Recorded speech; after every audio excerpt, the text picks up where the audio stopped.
imagine. Don't for me. Back in high school, I took a mysteries and mythology type class, or something like that. I don't remember the name of the class. It basically just had to do with real-life mysteries and creepy shit.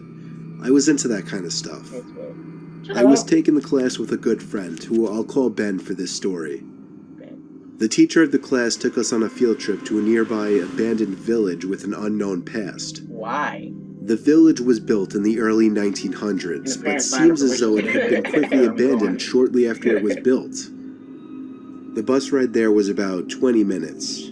All of us were glued to the bus windows as we pulled up some sketchy-looking, decrepit road cutting through dense forest. The road eventually led to a clearing. We were there.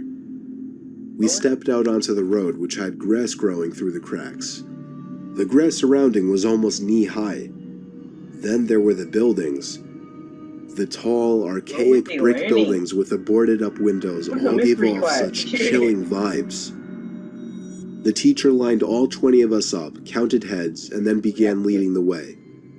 The point of this little field trip was to use the so-called skills we learned in class to see if we could put anything together about why the village may have been abandoned so long ago. Some of the buildings had holes in the walls to serve as entryways.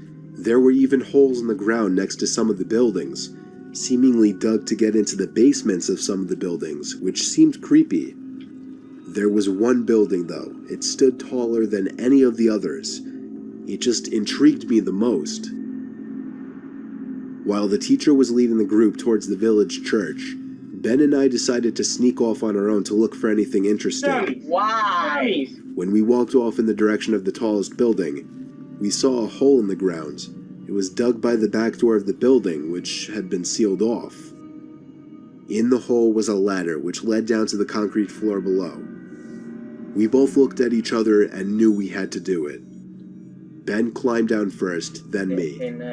Luckily, this was just around the time Apple started putting flashlights on their phones, so we had a source of light. It was creepy down there. There were a couple of beer bottles, one graffiti tag on the wall, and dusty wooden planks everywhere. There was a wooden stairway which led up to complete darkness, since all windows and doors had been sealed shut from above. We had already gone as far as to enter the building, so we figured we'd go up the stairs too. I went first, and with each step, the creakiness of the 100-year-old wood made me feel as if I was going to fall through each and every step. Ben followed suit. This floor of the building was very tight. It seemed like there were many openings going off into different, smaller rooms. It was so dark in there, you would never even guess it was daytime. Ben and I were honestly starting to get creeped out in there, and agreed to go back outside. But just then, there was a noise in one of the tiny rooms. Nope, I was trying to like a big rock hitting the concrete floor. A normal instinct would be to run, but Ben and I froze, locked eyes for a moment, then both tiptoed over to the opening of the room. We shined the lights into the room and ran. We ran back down the stairs and then up the rusty ladder back outside. We caught up to the group out of breath. We didn't say anything, though, to avoid getting in trouble. One of our classmates asked us what was wrong.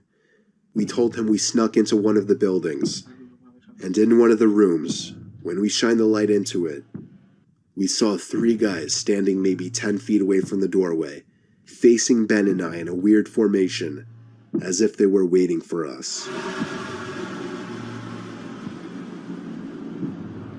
As we continued following the group, we paid extra attention to the tall building we entered from the distance, and before leaving, we saw a person's face at one of the higher level windows that had not been boarded up. We never told the teacher in fear of getting in trouble. We didn't know what to think. Were those just homeless people living in there? Were they gang members in hiding? Ben freaks me out with his theory. He says they were ghosts of the people who once lived in the town. Still, the way the 3 guys were just hauntingly standing there so calmly, staring at us the moment we peeked our heads through that doorway, I still can't get that image out of my head. I may go back to that village one day, Why? just to prove Ben's idea Why? wrong. Purpose. Purpose would be. He actually went back one day, didn't he? I brought like a group with me. Exactly, Oh, like, gosh. And he dies, right?